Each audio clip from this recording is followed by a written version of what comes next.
قرآن مجید کی سب سے چھوٹی سورت سورۃ الکوثر، ہم سب اس سے واقف ہیں، لیکن اس کے نزول کے پیچھے جو کہانی ہے نا، وہ دل کو چھو لینے والی ہے۔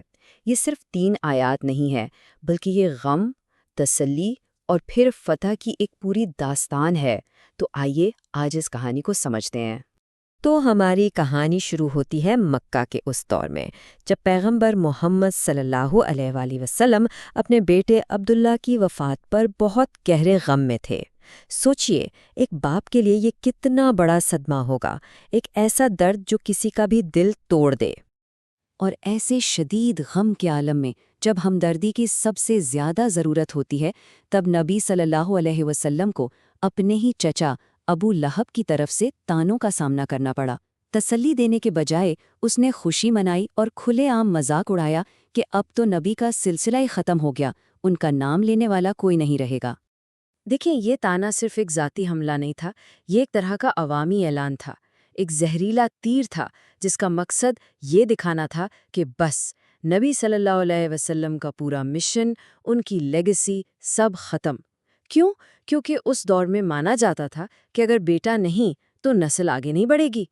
یہ بات ان کے دل پر ایک بہت گہرے زخم کی طرح لگی۔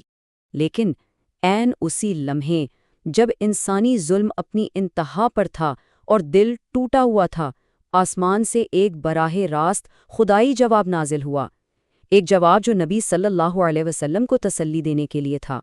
یہ جواب تھا سورۃ الکوثر کی شکل میں۔ یہ صرف قرآن کا ایک حصہ نہیں، بلکہ یہ ایک خاص تحفہ تھا، ایک مرہم تھا جو اس گہرے زخم کو بھرنے آیا تھا، جو نبی صلی اللہ علیہ وسلم کو یقین دلانے آیا تھا اور حقیقی میراث کے معنی کو ہمیشہ کے لیے بدل دینے آیا تھا۔ اچھا، تو آئیے اس خوبصورت سورت کی پہلی آیت میں ذرا گہرائی میں چلتے ہیں اور سمجھتے ہیں کہ یہ کوثر آخر ہے کیا، کیونکہ یہ لفظ ہی اس پوری سورت کی جان ہے۔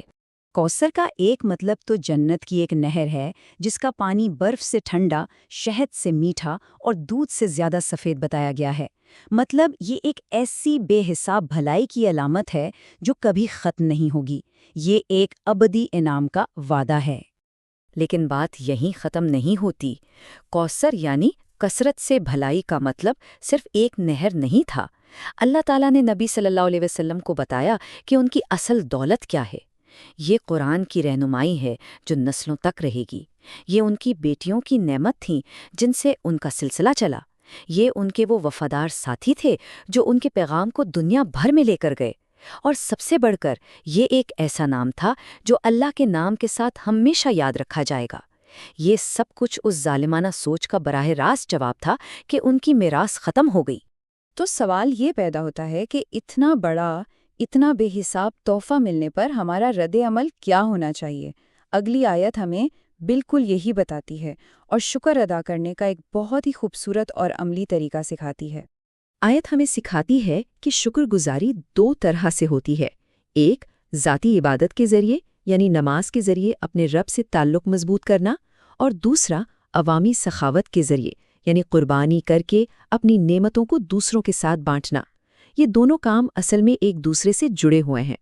اور اب آتے ہیں اس سورت کی آخری آیت پر، جو ابو لہب کے اس ظالمانہ طعنے کا ایک ایسا زبردست اور فیصلہ کن جواب ہے جو آج تک تاریخ میں گونج رہا ہے۔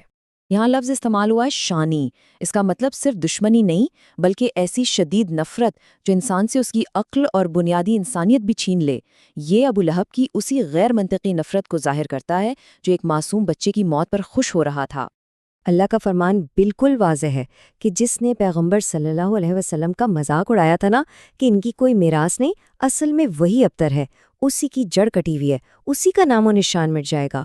اور تاریخ گواہ ہے، آج ابو لہب کو صرف ایک عبرت کے طور پہ یاد کیا جاتا ہے، جبکہ پیغمبر صلی اللہ علیہ وسلم کا نام اربوں لوگ ہر روز محبت اور عزت سے لیتے ہیں۔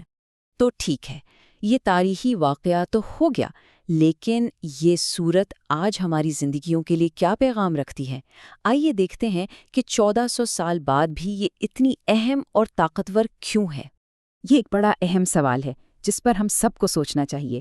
ہماری اپنی زندگیوں میں کوثر کیا ہے؟ وہ کون سی بے شمار نعمتیں ہیں جو ہمیں دی گئی ہیں، جنہیں ہم شاید روزمرہ کی زندگی میں نظر انداز کر دیتے ہیں؟ ہماری صحت، ہمارے بچے، چاہے بیٹے ہوں یا بیٹیاں، ہمارا گھر، ہمارا فارغ وقت، ہمارے دوست، ہمارا خاندان، یہ سب کچھ ہمارے لیے کوثر ہی تو ہے۔ اکثر ہم چھوٹی چھوٹی پریشانیوں میں اتنا الجھ جاتے ہیں کہ ان بڑی نعمتوں کو بھول جاتے ہیں۔ تو اس صورت کی حکمت کو اپنی زندگی میں کیسے اپنایا جائے؟ پہلا قدم، اپنی زندگی میں موجود بے شمار نعمتوں کو پہچانیں اور ان کو شمار کریں۔ شکر گزاری یہیں سے شروع ہوتی ہے۔ دوسرا، ذاتی عبادت اور لوگوں کے ساتھ سخاوت کے ذریعے شکر ادا کریں۔ تیسرا، جب کوئی مشکل میں ہو تو اس کو تسلی دیں، اس کا مذاق نہ اڑائیں، یہی انسانیت ہے۔ اور آخر میں اس جاہلانہ سوچ کو رد کرنا ہوگا کہ میراث صرف بیٹوں سے ہوتی ہے۔ نہیں، حقیقی میراث تو اچھا کردار اور نیکی ہے۔ تو اس گفتگو کو ختم کرنے سے پہلے اس ایک سوال پر ضرور غور کریں۔ کسی کو کون کون سی نعمتیں عطا کی گئی ہیں؟ اپنی زندگی میں موجود کوثر کو پہچاننا ہی شکر گزاری کے خوبصورت سفر کا پہلا قدم ہے۔